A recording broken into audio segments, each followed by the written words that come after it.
Jules, I have a question for you, and I'm willing to bet the vast majority of you don't have a solid answer. And that question is, why Elon?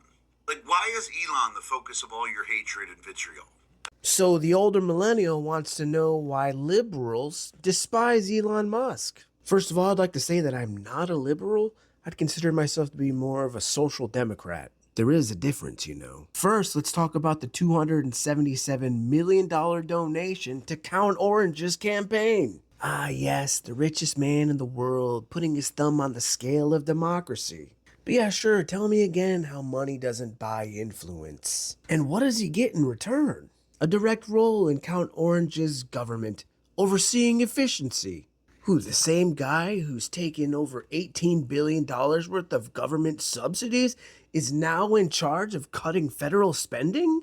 I wonder which one of these programs he wants to slash.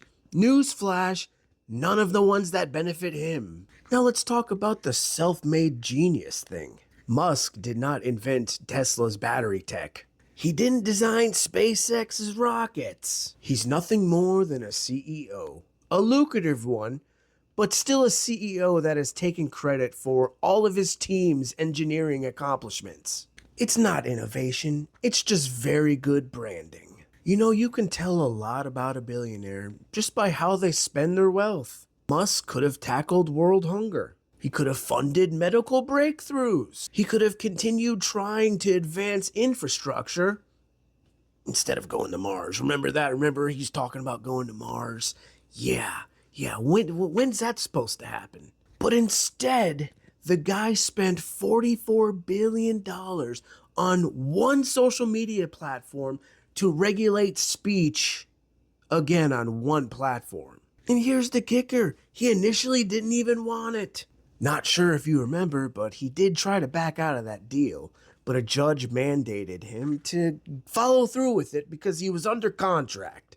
Now, instead of revolutionizing anything, he just turns Twitter into a paywall hellscape, charging his users, reinstating banned extremists, blocking people that he doesn't agree with. If your idea of saving free speech is making people pay to post, you basically just reinvented cable, except way worse. And listen, I'm all for government efficiency. Now, I'm not saying that Doge shouldn't exist. We actually should be really going into this wanting to root out waste, fraud, and abuse.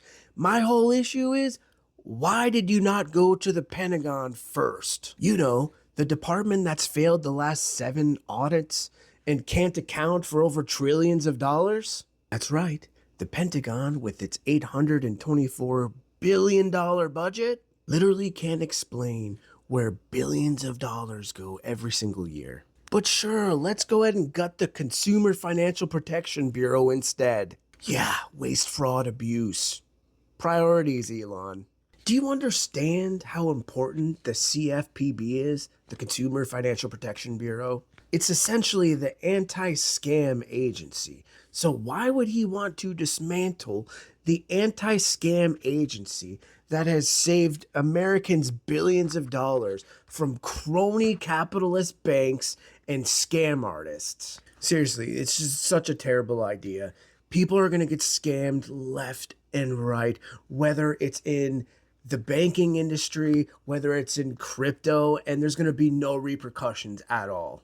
Do you remember a few years back when Wells Fargo was defrauding our government by their managers opening those fake accounts just so they would get bonuses? Guess who was the organization that fined them?